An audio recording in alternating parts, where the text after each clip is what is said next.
আসসালামু আলাইকুম রহমতুল্লাহি আবরাকাতুহ। আমি দুইটা কথা একটু বলার জন্য এসছি এখানে। রোদ একটু তীব্র হয়ে গেছে, চোখে পড়ছে। বাইরে দাঁড়িয়ে উপরে ছাদের উপরে ভিডিওটা করছি আমি। ও রোদ একটু তীব্র হয়ে গেছে, যা হোক তারপরে ভিডিওটা আশা করি শেষ করে ফেলতে পারবো।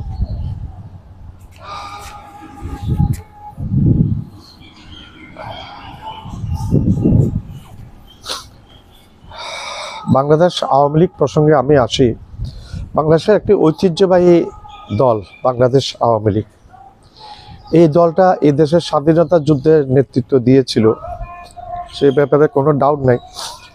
এরপরে অনেক চড়াই উতরাই পরে এই দলটি শেখ মুজিব আমলে এই দলটি একটা স্বৈরাচারী ভূমিকায় পালন করেছিল। এই দলটা ব্যান করেছিল শেখ মুজিবুর রহমান, ব্যান করেছিল বাকশাল।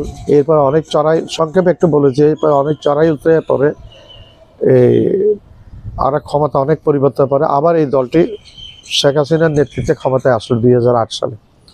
ওই সময় ঠিক ছিল 5 বছর। এরপরে খালেদা জিয়া আসলো, এরপরে খালেদা জিয়া যাওয়ার পরে ইলেকশন হলো। এরপরে মধ্যে দিয়ে এরশাদ আসলো, এরশাদের পরে আবার ইলেকশনের পরে 5 বছর যে সম্পর্কে খালেদা জিয়া আসলো। এরপরে আসলো শেখ হাসিনা। শেখ হাসিনা আসার পরে মোট 20 বছর ক্ষমতা ছিল। প্রথম 5 বছর উনি ঠিক ছিলেন, এরপরে 15 বছর এক নাগারে ক্ষমতা ছিলেন। তখন কিন্তু উনি জনগণের ভোটে আর নির্বাচিত, প্রথম 5 বছর জনগণের ভোটে নির্বাচিত হয়েছিল, কোনো বিতর্ক ছিল না শেখ হাসিনাকে নিয়ে। এরপরে 15টি বছর যে শাসনটা উনি করেছেন ভারতের সাথে রয়ের সাথে মিলে এবং ভারতের প্রেসক্রিপশনে উনি এই দেশটাকে ধ্বংসের দ্বার প্রান্তে নিয়ে গেছিলেন। আমি খুব সংক্ষেপে এই কথাগুলো বলছি।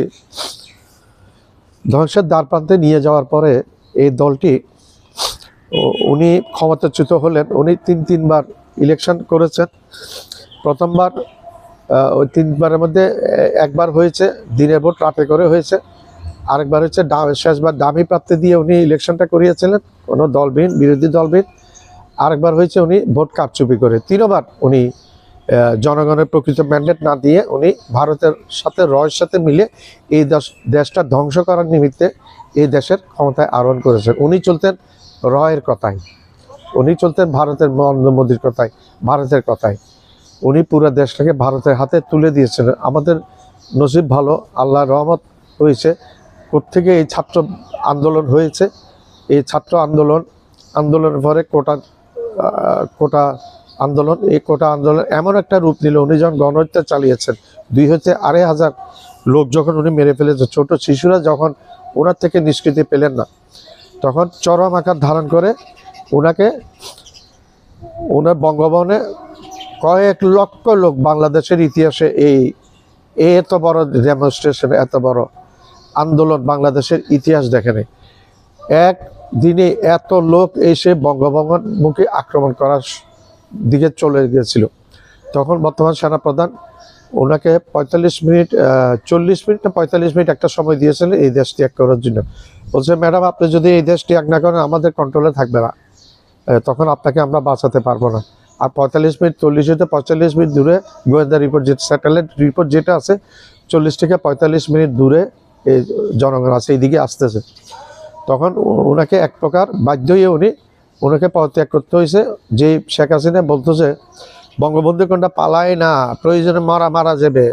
তখন কি করলো উনি 40-45 মিনিটের মধ্যে পুরা সারা বাংলাদেশের আওয়ামী লীগের লোকজনকে বিপদে ফেলে দিয়ে, আওয়ামী লীগের দুর্নীতি করেছে ভাই 5 থেকে ম্যাক্সিমাম ধরলে আমি 10% হবে না দুর্নীতি করেছে, ম্যাক্সিমাম 5 হতে 6% দুর্নীতি করেছে, চুরি করেছে, বাটপারি করেছে, দেশটা ধ্বংস করেছে। বাকি 95% আওয়ামী লীগারদেরকে ডেডিকেটেড, যারা আওয়ামী লীগ, যারা দুর্নীতি করে নেই, আপনি বিপদে ফেলে চলে গেছেন। একটিবারের জন্য আপনি ভাবেন নাই আপনি বাংলাদেশে থাকতে পারতেন, কোনো একটা ক্যান্টনমেন্টে চলে যেতে পারতেন, নিরাপদ আশ্রয়ে চলে যেতে পারতেন। বিচারও দরকার, আপনি বিচারে ফেস করেন নাই। আপনি তাড়াতাড়ি হেলিকপ্টার করে বিমানবন্দরে গেছেন, সেখান থেকে সামরিক বিমানে করে আপনি দিল্লিতে চলে গেছেন। এখন দিল্লির আশ্রয়ে আছেন আপনি। কি জানি আপনার এখন কি অবস্থায় আছে, সেটা উপরে আল্লাহ জানে, নরেন্দ্র মোদী জানে, আর অজিত দোভাল জানে, ভারতের নিরাপত্তা উপদেষ্টা, আর ভারতের স্বরাষ্ট্রমন্ত্রী অমিত শাহ জানে, আর আল্লাহ জানে, আপনি জানেন, আর কেউ জানে না।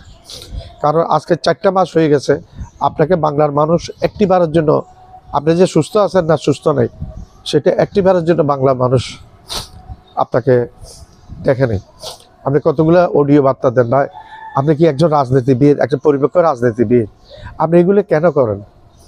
আপনি জানেন না এখানে যে আপনার আপনার আর জায়গা হবে না, আপনার এই জীবনে দুনিয়াতে থাকা পর্যন্ত আপনার জায়গা বাংলাদেশের রাজনীতিতে আর হবে না।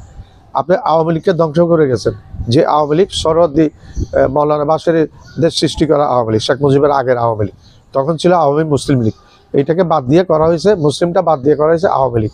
সেটা একটা উর্দু শব্দ। আপনার যে দলটা করেন সেটাও কিন্তু একটা উর্দু শব্দের দল, আওয়াম, এটাও তো উর্দু শব্দ। আম জনতা, উর্দু পুরা ইয়েকে বলে আম, এটা কমকে বলে আম, এটা উর্দু শব্দ। আপনারা বাংলা নিয়ে ইয়ে করেন, আপনাদের দলটিতে নামটা হচ্ছে উর্দু নাম। তো যা হোক, এখন আপনি চলে গেছেন, চলে যাওয়ার পরে এই দলটি পড়েছে বিপদের সম্মুখীন হয়েছে। আর যে হত্যাকাণ্ডটা ভাই আপনি করেছেন এবং ওবায়দুল কাদের এবং আপনার নির্দেশে এতগুলো ছাত্র 2,500-3,000 মতো আপনি হত্যা করেছেন ছাত্র, হত্যাকাণ্ডের পরে হ্যাঁ আপনি কীভাবে চিন্তা করেন আপনি এই দেশের ক্ষমতায় আসবেন? এটা কি সোজা? হ্যাঁ, দুনিয়াতে আপনি আমাকে একটা দেখান, আপনি শেখ হাসিনার দুনিয়াতে একটা দেখান, আজকে 100 বছরের, বিগত 100 বছরের ভিতর কোনো একটা স্বৈরশাসক পতিত হওয়ার পরে ক্ষমতায় যে আসতে পেরেছে, আমাকে একটু দেখান। এগুলো অবাস্তব। আপনিও আসতে পারবেন না, আপনার আওয়ামী লীগের সম্ভাবনা নেই। অন্য নামে আসলে সেটা তাও ক্ষমতায় আসতে পারবেন না, কারণ এখানে নাম একটা বড় জিনিস। বিএনপি আজকে খালেদা জি আজকে পপুলার, বাংলাদেশের সবচেয়ে একটা পপুলার লিডার। উনি ভুল টুটি উনি করেছেন যে উনি স্বীকার করেছেন, উনি পার্লামেন্ট ভেঙে দিয়েছেন নির্বাচনের 16-17 দিনের মাথায়, উনি পদত্যাগ করেছেন, উনি জেল জুলুম কেটেছেন। উনি এখন আবার দেখেন নাই এই দিন ডক্টর ইউনূস সাহেবকে উনি সম্মান দিয়েছেন, উনি সম্মান পেয়েছেন ডক্টর ইউনূস সাহেবকে, বুকে করে নিয়ে গেছেন ডক্টর ইউনূস সাহেব, ওই দিন ওনাকে মধ্যমণি করে নিয়েছেন এবং গর্ববোধ করেছেন। আজকে এমন একজন 3 বারে নির্বাচিত প্রধানমন্ত্রীকে আমরা আনতে পেরে গর্বিত। এগুলো হচ্ছে সম্মান ভাই। আপনি সম্মান আপনি দিতে জানেন না, শিখানো নাই, আপনার বাবাও শিখে নাই, আপনিও শিখেন না। আপনার বাবা সবাইকে তুই তারে কি করে বলতো, শেখ মুজিবুর রহমান। আমার কথা আপনাকে খারাপ লাগতে পারে, আপনার বাবার চাকর তো না আমরা কেউ, বাংলাদেশে কেউ, যেই হোক আপনার বাবার তো রাজা না এখানে। আপনি বলছেন আমার দেশ, আমার বাংলাদেশ, আমার বাপের বাংলাদেশ, আমার বাপ স্বাধীন করেছে। ভাই আপনার বাপের বাংলাদেশ কেন? 19 কোটি 17 কোটি মানুষের বাংলাদেশ, একটা ফকিরের বাংলাদেশ, একটা মধ্যবিত্ত বাংলাদেশ, একটা মিস্ত্রি বাংলাদেশ, একটা ডাক্তারের বাংলাদেশ, একটা ইঞ্জিনিয়ার বাংলাদেশ, একটা অ্যাকাউন্টেন্টের বাংলাদেশ, সাহারা আপামত জনসাধারণের এই বাংলাদেশ। এটা গণপ্রজাতন্ত্রী নাম কি এই দেশের নামটা? এই দেশের নামটা হচ্ছে গণপ্রজাতন্ত্রী বাংলাদেশ। আমি আজকে এত কথা বলছি, এগুলো বলার দরকার আছে, মানুষ জানার দরকার আছে, এই জন্য বলছি। তো আপনি বলেন এইটা এত কিছু, আপনার যে আপনার দেশ, আপনার বাপের দেশ, ভাই আপনার বাপের দেশ না, এটা ভুলে যান। দেখেন না এখন আপনাকে আপনার বাপকে কিভাবে ফেলেছে, আপনার কারণে আপনার বাপের মূর্তিগুলো, এতগুলো বাংলাদেশের গরিব দুঃখে মানুষের ট্যাক্সের টাকা বাইরে থেকে লোন করে এনে এই লোনের টাকা দিয়ে এতগুলো মূর্তি কেন বানিয়েছে? পৃথিবীর ইতিহাসে নেই এত মূর্তি বানানো, এত খরচ করে এত মূর্তি বানানো। কি দেশ আমরা? ফকিরের দেশ। আমরা ভিক্ষা করে এনে আমরা আমার বাপের মূর্তি বানাই। কি হইলো? আমি আপনার বাপের আপনার তক্তা পালা আপনার ক্ষমতাচ্যুত হওয়ার 1 মাস আগে আমি আমার কলিগদেরকে বলেছি, দেখেন এমন একটা সময় আসবে যে একদিনে এই মূর্তিগুলো সবগুলা ভাঙবে এবং শেখ মুজিবের নাম নেওয়া, বঙ্গবন্ধুর নাম নেওয়ার মতো পর্যন্ত একজন প্রকাশের নাম নিবে না কেউ। এটা দিয়ে আসবে। আল্লাহর কি রহমত, আমি এই খোলা আসমানের নিচে দাঁড়িয়ে কথাগুলি বলছি, আল্লাহ আর শুনছেন আমার কথাগুলো। এই ঘটনা হয়ে গেছে, যেটা আপনাকে যে ভারত ইয়ে করে রেখেছিল, আপনার যে ভারতের দাসী ছিলেন, আপনাকে মানুষে বলে ভারতের দাস, সেই ভারত আপনাকে রক্ষা করতে পারে না, বাংলাদেশের ক্ষমতায় রাখতে পারেনি। কই ভারত আপনার বিপদের সময় ভারত এখানে কোনো প্লেন পাঠিয়েছিল?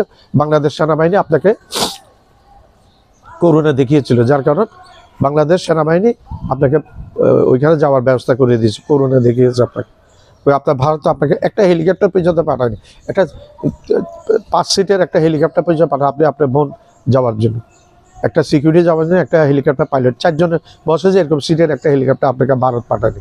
যে ভারতে যাবে এমন দিয়েছে, ভারত আজীবন মনে রাখেছে, কই ভারত আপনার জন্য মনে রাখে। এখন কথা হইলো আপনি ভারতে আছেন আজকে এত মাস ধরে, আপনি কিন্তু এখন আর সোনার ডিম পারেন না ভারতের জন্য। আপনি যতদিন ভারতের জন্য সোনার ডিমটা পেরেছেন, ততদিন ভারতের কাছে ছিলেন। এখন আপনি একটা ফলেন ডিক্টেটর, পতিত স্বৈরা শাসক ছাড়া কিচ্ছু নেই। জনপ্রিয়তা শূন্যের কোটাই এখানে। আপনার দলও আর এখানে কোনো দিন আগামী 15 বছর 10 বছর তো নামই নিতে পারবে না আপনার দল। এরপরে টিচার হওয়ার পরে ডক্টর ইউনূস সাহেব বলেছে আগে বিচার হতে হবে, সংস্কার হতে হবে। এটা বিএনপি প্রথমে করেছিল। বিএনপিকে আমি, মির্জা ফখরুল ইসলাম সাহেবকে আমি একটু বলি, আপনি যা কথাবার্তা বলবেন এগুলো একটু সংযত হয়ে বলবেন। এই দেশের রক্তে আপনারা ক্ষমতা আনতে পারেননি, তো ক্ষমতা যদি হাসিনাকে আপনারা কোনো রাজনৈতিক দল করতে পারেনি, যেটা ছাত্র জনতা করেছে। আব্রাহাকে যেভাবে ছোট আবাবিল পাখির কঙ্কর দ্বারা পুরো আব্রাহের হস্তি বাহিনী সহ আব্রাহাকে চর্বিতে চন্নত করে ফেলেছে, মিশিয়ে দিয়েছে মাটির সাথে। আমি বলবো এই ছাত্ররা, ছোট ছোট বাচ্চারা, আমাদের শিশুরা, এই ছাত্ররা হচ্ছে আবাবিল পাখি। আর শেখ হাসিনা ছিল আব্রাহা, পুরা তক্তা পলট করেছে। এটা আল্লাহর ইচ্ছা ছাড়া হয় না। আপনি মির্জা ফখরুল ইসলাম চাচ্ছেন তাড়াতাড়ি ইলেকশন, কেন ভাই? তাড়াতাড়ি ইলেকশন কেন? তাড়াতাড়ি ইলেকশন হলে আপনারা তো দুর্নীতি করবেন একই রকম আওয়ামী লীগের মতো। সাবধান হয়ে যান। লেসন নিতে হবে, শিক্ষা নিতে হবে ছাত্র জনতা আন্দোলন থেকে। ভবিষ্যতে আরও হবে এরকম আন্দোলন। এটা একবার দাঁড়া বেঁধেছে, এই জিনিসটা বারবার হতে চান। বাংলাদেশের প্রত্যেকটা রাজনৈতিক দলকে আমি বলতে চাই, আপনারা ক্ষমতা এসে লুটপাট করবেন সেই চিন্তাটা বাদ দিতে হবে আপনাদের। এখন যেরকম বিচারপতি মানিকের কলাপাতার ইয়েতে শুয়ে থাকে, অন্ডকোষ ফাটাই ফেলে, এই ধরনের ঘটনা আপনাদের হবে যদি আপনারা ঠিকভাবে না চলেন। আপনাদের নেতা তারেক জিয়া তো অনেক বর্তমানে অনেক পপুলার, ওনার মাও অনেক পপুলার। তারেক জিয়া তো কই ম্যাচিউর আচরণ করছে, আপনার থেকে বয়সে অনেক ছোট হবে, অনেক ম্যাচিউর আচরণ করছে তারেক জিয়া। উনি তো বলেন দ্রুত ক্ষমতার জন্য, আপনি কেন লাফাচ্ছেন? হ্যাঁ, রিজভি বারবার একবার এক একটা কথা বলে। রিজভি নিজেদের রাখেন, নিজেদের। আপনার বিতর্কিত হয়ে গেছেন, আপনি মির্জা ফখরুল ইসলাম আলোকে বিতর্কিত হয়েছেন, রিজভি বিতর্কিত হয়ে গেছে। এগুলা করতে যাবেন। আপনাদের এত কেন মায়া, এতক্ষণ পীড়িত আওয়ামী লীগের জন্য কেন? এই 14 বছর 15 বছর কি গুতা খাইছেন যে ভালো লাগে না? দেখেন, আমি আওয়ামী লীগের বিরুদ্ধে আমি কোনো রাজনৈতিক দল করি না, যেটা বাস্তবতা সেটা বলি। আজকে শেখ হাসিনাকে ভারত মনে করে, শেখ হাসিনার বাংলাদেশে আর কোনো, যেটা পিনাকি রঞ্জন চক্রবর্তী বলেছে, ভারতের এক্স অ্যাম্বাসেডার, অনেক অভিজ্ঞ একজন মানুষ, বাংলাদেশের নারী নক্ষত্র সম্বন্ধে জানেন। উনি বলেছেন যে শেখ হাসিনার আর রাজনীতি ফিরার সম্ভাবনা নেই। আওয়ামী লীগের অদূর ভবিষ্যতে রাজনীতি করার সম্ভাবনা কম। তো সেটা একজন ভারতীয় অভিজ্ঞ রাষ্ট্রদূত, উনি এখানে শেখ হাসিনার ঘনিষ্ঠ জন ছিলেন এবং খুব কাছে থেকে বাংলাদেশের রাজনৈতিক নেতাদেরকে উনি দেখেছেন। সেটা ওনার কথা বাদ দেন, আমি আমার কথা বলি। এখন ভারত মনে করে আপনারা সোনার ডিম আপনার থেকে আর পাওয়া যাবে না, আর আপনি একজন ফলেন ডিক্টেটর। আপনার একটা জঞ্জালের মতো ভারতের কাঁধে। এখন নরেন্দ্র মোদী হয়তো এখন চিন্তা করছে, আর নরেন্দ্র মোদী আপনাকে ছাড়তেও পারছে না। আপনাকে যদি এখানে ফিরিয়ে দেয়, তাহলে এখানে ইন্টিগ্রেশনে আপনি মোদির সাথে এবং মোদির সাথে মিলে যে সমস্ত অপকর্ম বাংলাদেশে করেছেন, আপনাকে যখন টর্চারে নিয়ে যাবে, যখন সেই অপকর্মগুলো আপনি অকপটে স্বীকার করে ফেলবেন, যার কারণে ভারত শ্যামরাকি না কুলরাকি অবস্থা হয়ে গেছে। তবে ভারত আওয়ামী লীগকে এখন আর সাপোর্ট করছে না, ভারত